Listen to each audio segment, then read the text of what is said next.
میت کو غسل دینے کا شرعاً طریقہ کیا ہے؟ سب سے پہلے ایک مسئلہ سمجھ لیں کہ جب کوئی فوت ہو جائے تو غسل سے پہلے اس کے پاس بیٹھ کر قرآن مجید کی تلاوت کرنا منع ہے۔ جب تک اس کو غسل نہ دیا جائے اس وقت تک اس کے پاس بیٹھ کر تلاوت نہ کی جائے۔ باقی ذکر اذکار کیے جا سکتے ہیں، البتہ غسل دینے کے بعد اس کے پاس بیٹھ کر یا تھوڑا سا فاصلے کے اوپر بیٹھ کر اس کے پاس قرآن مجید کی تلاوت کرنے کی اجازت ہے۔ تو جس وقت کل کے سبق میں پڑھا تھا کہ سارا سامان مکمل ہو جائے اور غسل دینے کا موقع ہے، تو جو غسل دینے والا ہوتا ہے وہ ایک دو ساتھی اپنے ساتھ مزید شامل کر لیں جو اس کی ہیلپ کریں، مدد کریں، کوئی چیز سامان اٹھانا ہے، لے کے دینا ہے۔ تو سب سے پہلے جو میت ہے اس کے یہ کپڑے اتار لیں، اس کے اوپر باقی کوئی کپڑا ڈال دیں، لیکن دوبارہ جس وقت پھٹے کے اوپر اس کو سلائیں غسل دینے کے لیے تو وہ سارے کپڑے اس کے اتار لیں، ناف سے لے کر گھٹنے تک یہ والا جو حصہ ہے اس کو چھپا دیں، کیونکہ یہ مرد کے لیے ستر ہے اور عورت کا پورا جسم ہی چھپا دینا چاہیے، لیکن مرد کے لیے حکم یہ ہے کہ ناف سے گھٹنے تک کپڑا ڈال دیا جائے، اوپر والا جو حصہ ہے یہ بھی خالی کر دیا جائے اور نیچے جو پنڈلیاں وغیرہ ہیں ان کو بھی خالی کر دیا جائے۔ تو جس وقت یہ کپڑا ڈال دیا، باقی جسم خالی کر دیا، تو اب اس کے بعد سب سے پہلا کام جو کرنا ہوتا ہے وہ جو 3 ڈھیلے میں نے کہا تھا کہ رکھنے ہیں، ان 3 ڈھیلوں کے ساتھ سب سے پہلے اس کا استنجا کروانا ہے، اور اس کے ساتھ یہ بھی ہے کہ اپنے بائیں ہاتھ کے اوپر کوئی پٹی، کوئی کپڑا لگا کر اس کو پانی کے ساتھ بھی استنجا کروانا ہوتا ہے جی، دونوں سائڈوں میں، آگے بھی اور پیچھے بھی، جس طرح کہ ایک عام روٹین کے اندر وضو کرنے سے پہلے استنجا کیا جاتا ہے، تو ڈھیلوں کے ساتھ بھی استنجا کرانا ہے اور ہاتھ کے ساتھ بھی کوئی ٹشو وغیرہ کے ساتھ، یا وہ جو 2 تھیلیاں لگائیں تھیں اس کے اوپر کوئی چیز لگا کے روئی وغیرہ کے ساتھ اس جگہ کو سب سے پہلے مکمل طور پر صاف کر دے جی۔ تو جس وقت استنجا ہو جائے، استنجے کے بعد سب سے پہلے نمبر پر غسل دینے سے بھی پہلے اس کو نماز والا وضو کروانا ہے جی۔ نماز والا جو وضو کرایا جاتا ہے اس میں ویسے اصولی طور پر سب سے پہلے ہاتھ دھوئے جاتے ہیں جی، لیکن یہاں پر چونکہ میت ہے فوت ہونے والا، خود چونکہ غسل نہیں کر رہا اور خود بھی یہ وضو نہیں کر رہا، اس کو غسل دیا جا رہا ہے، تو پہلے اس کے ہاتھ نہیں دھوئے جائیں گے جی۔ ہاتھ اس وقت دھوئے جائیں گے جس وقت اس کے بازو دھوئے جائیں گے چہرے کے بعد جی۔ تو سب سے پہلے ہاتھوں کے اوپر پانی نہیں ڈالنا، سب سے پہلے 2 روئی کے ٹکڑے لینے، ایک روئی کا ٹکڑا گیلا کر کے اس کے سب سے پہلے دانتوں کو اور مسوڑھوں کو صاف کرنا ہے جی۔ وہ روئی کے ساتھ جس وقت دانت اور مسوڑھے مکمل صاف ہو جائیں، کلی نہیں کروانی جی، یہ کل کے سبق میں بتا چکا ہوں، کیونکہ کلی کرائیں گے تو پانی اندر چلا جائے گا، اور مرنے کے بعد جو پانی اندر جاتا ہے یہ بعض اوقات انسان کے جسم کو خراب کرتا ہے، تو اس لیے اندر پانی چلا جائے گا تو پانی نہیں ڈالنا، البتہ اس روئی کے ساتھ مسوڑھوں اور دانتوں کی صفائی کر دینی ہے۔ اس کے بعد دوسرا روئی کا چھوٹا سا حصہ لے کر اس کو گیلا کر کے ناک کے دونوں نتنوں کو صاف کرنا ہے جی، تھوڑا سا اس کے اندر دوسرے حصے کے اندر ناک کی صحیح کر کے صفائی کرنی ہے، لیکن اس میں پانی نہیں ڈالنا جی، کیونکہ وضو کے اندر کلی بھی کی جاتی ہے، ناک میں پانی ڈالا جاتا ہے، یہ دونوں کام نہیں کرنے۔ تو گویا کہ 3 چیزیں ہو گئیں جو وضو سے علیحدہ ہیں جی۔ وضو میں سب سے پہلے ہاتھ دھونے ہوتے ہیں، یہاں ہاتھ نہیں دھلانے، کلی کرنی ہوتی ہے، کلی نہیں کروانی، ناک میں پانی ڈالنا ہوتا ہے، یہ نہیں کرنا، ہاتھ بعد میں جا کے دھوئیں گے، لیکن کلی کی جگہ پر روئی کے ساتھ صفائی کرنی ہے، ناک میں پانی ڈالنے کی بجائے روئی کے ساتھ اس کو صاف کر دینا ہے۔ جس وقت یہ ہو جائے اس کے بعد اس کا چہرہ دھلوائیں گے. باقی اسی طرح وضو کرانا پڑے گا مکمل، جیسے عام طور پر نماز کے لیے وضو کیا جاتا ہے مکمل طور پر اس کو وضو کروانا ہے، اور اس کو یہاں تک بازو دھلا کے پاؤں وغیرہ مکمل دھلوا کے جس وقت اس کا وضو مکمل ہو جائے اس کے بعد پھر غسل شروع کرنا ہے. غسل کا طریقہ کار کیا ہے؟ وہ جو پھٹا ہے نا، پھٹا جو اس طرح کا سیدھا پھٹا ہوتا ہے جس کے اوپر میت کو رکھا ہوا ہوتا ہے، تو سب سے پہلے پانی کچھ گرم کر لیا جائے اور اس کے اندر پتے وغیرہ بھی ڈال دیے جائیں. یہ پتے پہلے غسل کے، چلو ایک مسئلہ اور سمجھا دوں بعد میں یہ ذکر کرتا ہوں. 3 مرتبہ غسل دینا چاہیے. 1 مرتبہ غسل دینا فرض کے درجے میں ہے، اور باقی جو 2 دفعہ غسل دیا جائے گا یہ سنت کے درجے میں ہے جی. پہلی مرتبہ جو غسل دیا جاتا ہے اس کے اندر کوئی چیز ڈالنا، پانی کے اندر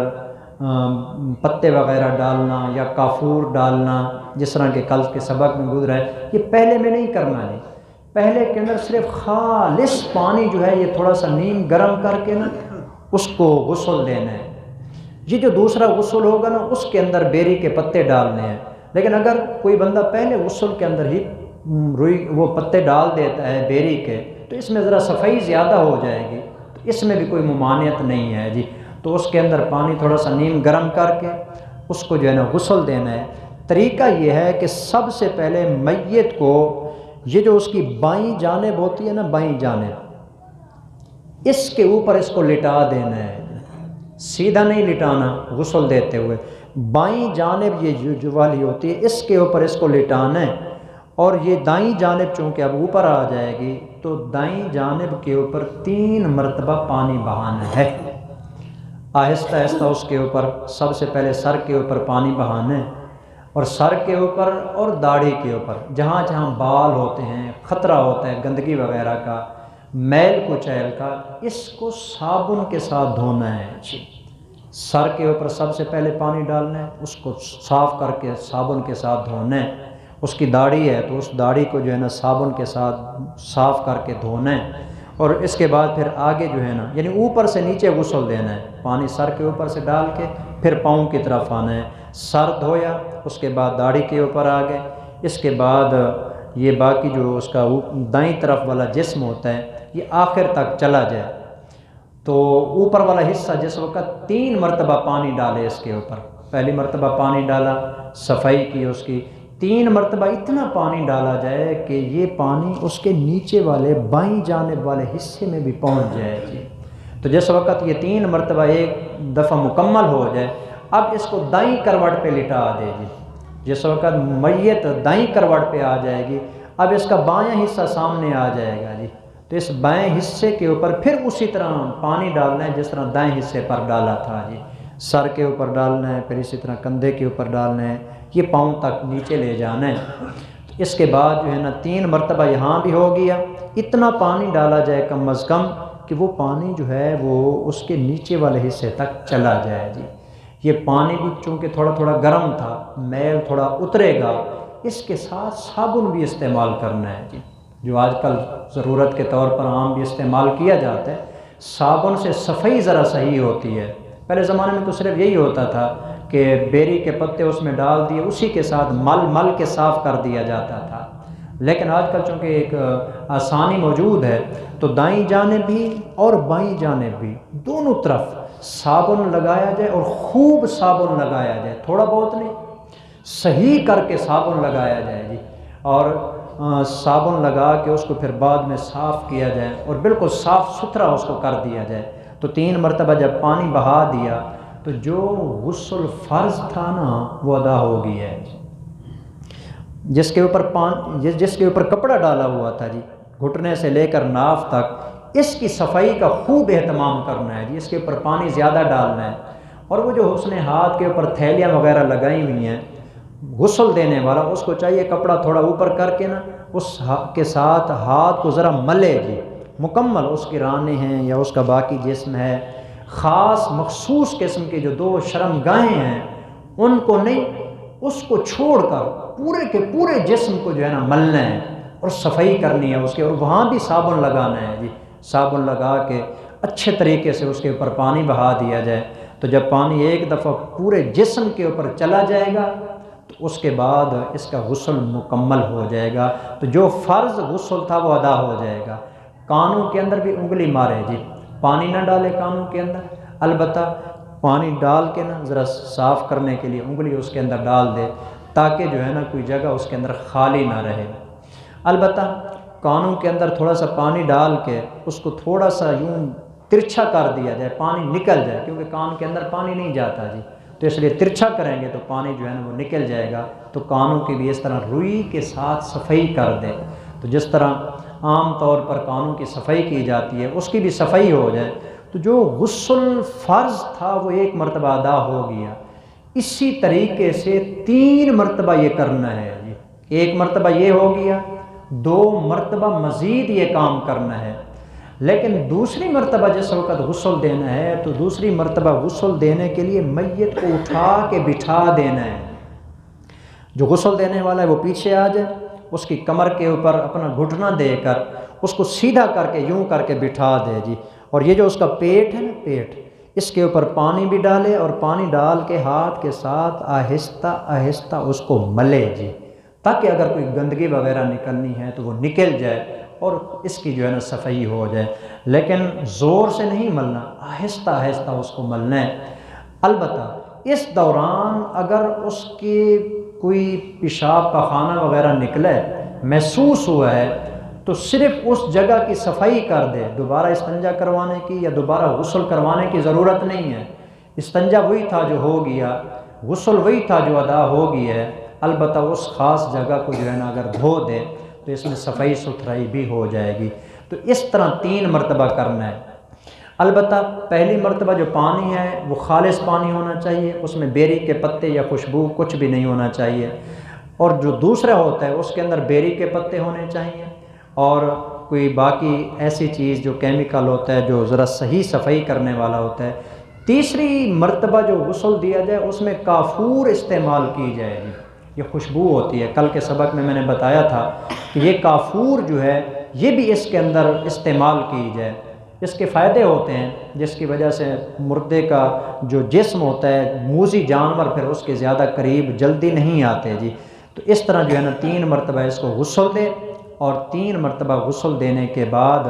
اس کے جسم کو بالکل کسی کپڑے کے ساتھ صاف کر دے، جیسے تولیہ ہوتا ہے یا اور کوئی کپڑا ہوتا ہے، اس کے ساتھ اس کی مکمل نا صفائی کر دے اور اس کو پونچھ لے، اور پونچھنے کے بعد اس کے جسم کے اوپر روئی کے ذریعے کوئی اچھی سی خوشبو جو ہے وہ استعمال کی جائے۔ کل کے سبق میں نے بتایا تھا جی، اس کے اندر جو ہے نا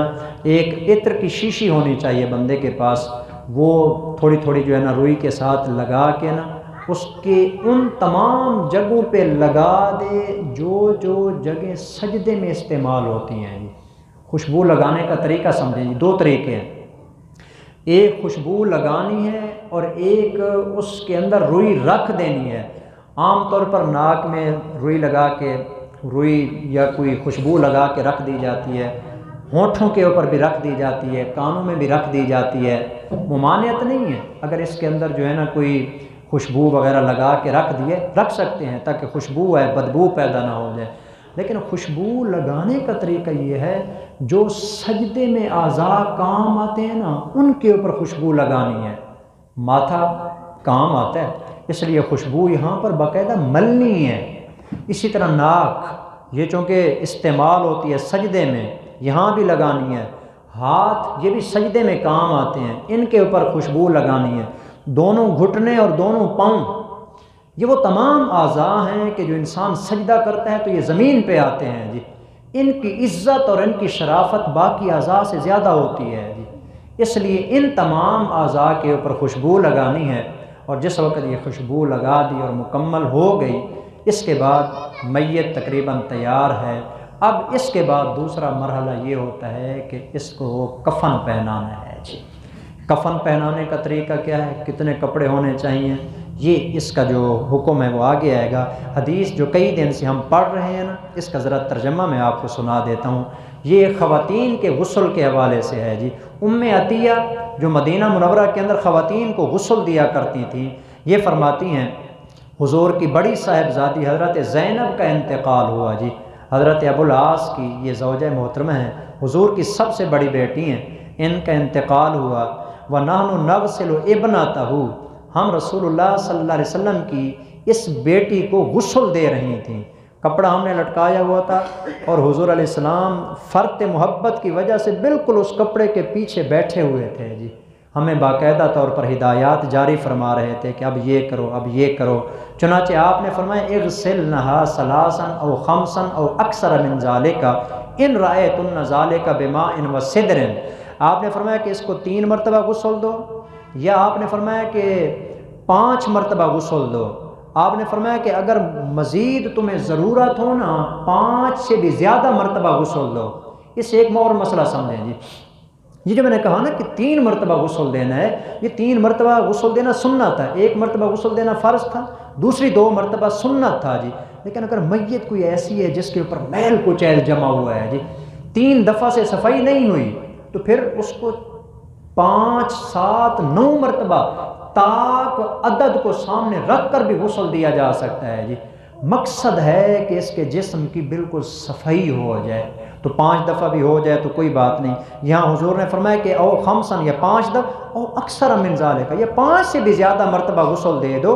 ان رأیتن ذالک، اگر تم محسوس کرو جی، اگر تمہیں لگتا ہے کہ صفائی نہیں ہوئی، مزید ضرورت ہے، صفائی کے لیے اور زیادہ پانی اس کے اوپر ڈال دو، بماء وسدر، پانی بھی ہو اور اس کے اندر بیری کے پتے بھی ہوں جی۔ وَجْعَلْنَا فِي الْآخِرَةِ کافوراً، آپ نے فرمایا کہ جب آخری غسل دینے لگو اس میں کافور خوشبو استعمال کرنی ہے، کافور خوشبو خاص طور پر حضور نے بتائی ہے جی، یہ استعمال کرنی ہے اس کے اندر۔ حضور نے فرمایا کہ فَإِذَا فَرَغْتُنَّ، جس وقت میری بیٹی کو غسل دے کے فارغ ہو جاؤ، فَآذِنَّنِي، مجھے ضرور بتانا، آپ پاس ہی موجود تھے۔ فَلَمَّا فَرَغْنَا، ام عطیہ کہتی ہیں جب ہم فارغ ہو گئیں، آذَنَّاهُ، ہم نے حضور کو خبر دی کہ یا رسول اللہ غسل مکمل ہو گئی ہے۔ آپ نے فرمایا کہ ابھی میری بیٹی کو کفن نہیں پہنانا، آپ نے جو کپڑا جسم کے ساتھ لگا کے پہنا ہوا تھا نا، جیسے ہم بنین پہن کے رکھتے ہیں، جو حضور کے جسم کے ساتھ ٹچ ہو رہا تھا، حضور نے وہ کپڑا اپنا اتارا جو حضور کے جسم کے ساتھ لگا ہوا تھا۔ آپ نے فرمایا کہ میری بیٹی کے جسم کے اوپر سب سے پہلے یہ والا کپڑا ڈالو، یہ محبت ہے حضور کی، اور حضور کے جسم سے لگے ہوئے کپڑے کی برکت ہے۔ خدا کی قسم، یہ ساری کائنات ایک طرف ہو جائے نا، اور ساری دولت ایک طرف ہو جائے، اور دوسری طرف حضور کے ہاتھ کا لگا ہوا اتنا سارا کپڑا بھی مل جائے، مجھے کعبے کے رب کی قسم ساری دنیا کے مقابلے میں کپڑے کا وہ ٹکڑا زیادہ قیمتی ہے۔ حضور کا ہاتھ لگا ہے اس کو، وہ سارا حضور کے جسم کے ساتھ لگا ہوا کپڑا تھا۔ آپ نے فرمایا کہ یہ پہنا دو، اور آپ نے فرمایا کہ اشعرنہا ایا، کپڑا یہ والا یہ کفن کے اوپر نہیں پہنانا، بلکہ کفن کے نیچے میری بیٹی کے جسم کے ساتھ اس کو ملانا ہے، اس کے ساتھ اس کو ملانا ہے۔ اس کے بعد باقی اوپر والے جتنے بھی کفن ہیں وہ تم نے غسل، وہ کفن جو ہے نا دینے ہیں۔ اس کے اندر ایک اور بات بھی آپ نے بتائی ہے، آپ نے فرمایا وَابْدَأْنَ بِمَيَامِنِهِنَّ وَمَوَاضِعِ الْوُضُوءِ مِنْهَا، دائیں طرف سے غسل شروع کرنا، دونوں چیزیں ہیں، دائیں طرف سے غسل بھی دائیں طرف سے شروع کرنا ہے، کفن کے بارے میں آ رہا ہے، کفن بھی دائیں طرف سے شروع کرنا ہے، کیسے پہنانا ہے وہ الگ آ رہا ہے، غسل دائیں طرف سے شروع کرنا ہے، بائیں کروٹ پہ لٹا کے پہلے دائیں طرف سے جو ہے نا اس کو شروع کرنا ہے۔ چنانچہ آپ علیہ السلام نے یہ ان کو بتایا، اور فرماتے ہیں چونکہ وہ عورت تھیں، اس کے بال بڑے تھے، تو ہم نے ان کے بالوں کو 3 حصوں میں کر دیا جی، 3 مینڈیاں بنا دیں، ایک ادھر بنا دی، ایک ادھر بنا دی، ایک پیچھے کی طرف بنا دی، اور ان 3 کو فَظَفَرْنَا شَعْرَهَا ثَلَاثَةَ قُرُونٍ فَأَلْقَيْنَاهَا خَلْفَهَا، اور ان 3 مینڈیوں کو ہم نے پیچھے کی طرف ڈال دیا جی، سامنے نہیں ڈالا بلکہ اس کو پیچھے کی طرف ڈال دیا، اور اس کے بعد حضور کے والا جو کپڑا تھا وہ پہنایا، اور کپڑا پہنانے کے بعد باقی جو کفن تھے وہ ہم نے دیے، تو اس کے بعد ان کا جنازہ ہوا اور دفن کر دیا گیا۔ تو اس حدیث کے اندر بھی مختصر غسل کا طریقہ آ گیا، یہ خواتین کے لیے ہے جی، البتہ مردوں کے لیے جو میں نے طریقہ بتایا، خواتین کا بھی بالکل وہی طریقہ ہے جی، لیکن اس کے لیے ایک خاتون ہونی چاہیے جو ایک خاتون کو غسل دے گی۔ تو یہ اسلام کے اندر غسل دینے کا طریقہ ہے، اہتمام کے ساتھ اس کو سیکھنا بھی چاہیے، اور جو رشتہ دار فوت ہوتے ہیں موقع ملے غسل دینا بھی چاہیے، یہ نہیں کہ دوسروں کو بلوا کے غسل دلوایا جائے، بہتر یہی ہے کہ بندہ خود غسل دے۔ اللہ ہم سب کو یہ حضور کے بتائے ہوئے طریقے سیکھنے کی اور پھر عمل کرنے کی توفیق عطا فرمائے۔ وما علینا الا البلاغ المبین۔